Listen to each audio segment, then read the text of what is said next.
marka labaad ciidankana waa ciidankii halkan difaac uga jiray ka tirsan qaybta 12 guutada 3-aad ururka 55aad ciidankana halkan muddo wuxuu deganaa 6 bilood ka badan waxay diyaar u ahaayeen halkan inay cadawga dalka ka xoreeyaan aasaaskii koowaad oo laga sameeyay deegaamadan halkan ay ahayd waxaad la socotaan maalin dhaweydina isku day ka dhacay laakiin dhiiranaanta ama foojignaanta ciidanka ayaa waxay keentay in baabuurka lagu qarxiyo bannaanka oo saxradana uusan soo gelin waa arkaysaan gudaheeda iyo meel kasta inay tahay meel amni oo nadiifa wuxuu isku dayay inuu halkan sabr tilmaamsado laakiin waardii ugu horeeyay ayaa fahmay kadibna waa la toogtay meeshaas ku qarxay madaxweyne soo dhawow waxaan meesha muhiimadda ugu weyn waxay tahay maanta galmudug meelaha la rabo in laga xoreeyo shabaab aaskii xeradii koowaad weeye deegaamadan waxaan rabnaa in gacmaha la isqabsado qaybta 12aad iyo galmudug iyo wasaaradda amniga iyo cid walba ka tirsan deegaanada iyo hay'ad walba in la wada shaqeeyo gacmaha la isqabsado horena aan soo naadilaan taliya qaybta 12 waa maasan tahay taliyaashii ciidanka xukuumadda ciidanka ururkii halkan tira ka mid ah ay fadhiso waa idin mahad celinaynaa geesiyaal qaran naftooda u horay inay dalka ka difaacaan argagixisadii dalka iyo dadka nabad iyo nolol u diiday waa ku faraxsanahay inaan maanta idin soo gaarno markii aan dhibaatadii ay halkan la damacsanaayeen argagixisada maqalnayna waa idin soo gaarnay si degdega shuhaday ahaayeen dadkii ku dhintay ee ka mid ahaa ciidanka xoogga dalka Soomaaliyeed gaar ahaan qaybta 12aad ayagoo runtii aan xitaa ayagoo dagaalamaya kaliya maahan isu dhigay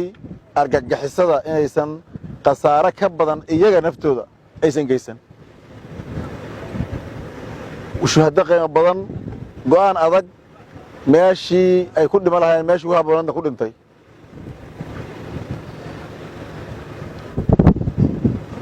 geesiyaashii kale ee u diyaar garoobay ee u diyaarsanaa ee habeen iyo maalin saacad walba difaac ugu jira halkan iyo meelo badan oo kale na waxaan leenahay dalkiina iyo dadkiina difaacdeen iyo diintiina ood ka difaacdeen argagixisada aan waxay u dhimanayaan iyo waxay doonayaan iyo wax ka maqan la aqoon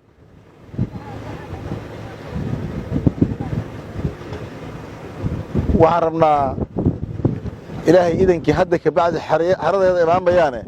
iyagaan ugu tegaynaa meelaha ay ka soo abaabuleen qaraxyada oo ka soo maleegeen ciidanka qaybta 12aad iyo ciidamada galmudug oo iskaashanaya iyo saaxiibada kaleba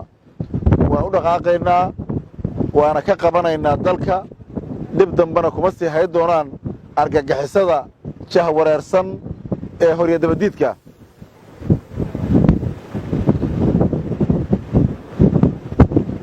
ilaahay idankii hal fursad waa siinaynaa waxaan leeyahay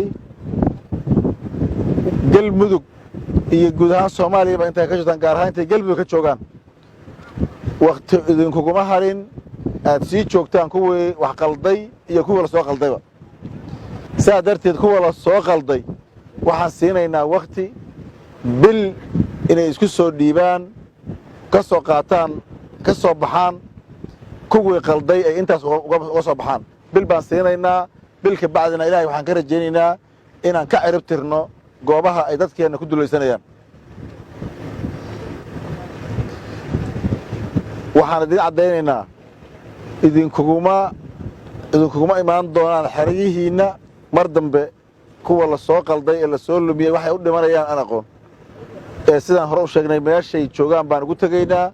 waxay mudan yihiinna waa marinaynaa geesiyaal qaran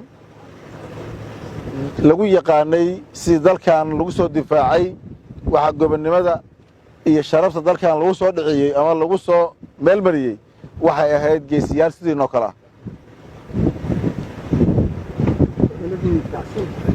eheladii iyo qaraabadiina waa u tacsiyeenaynaa taasi kaliya ugu sirin mayne weliba waa la xiriiraynaa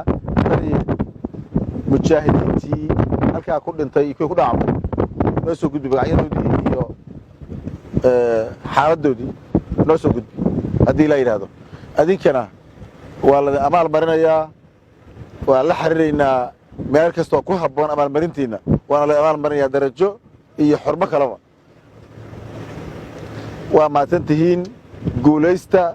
annagoo gacmaad haysanna haddii la yidhaahdo ayaan ugu tegaynaa argagixisada goobaha ay ka yimaadeen.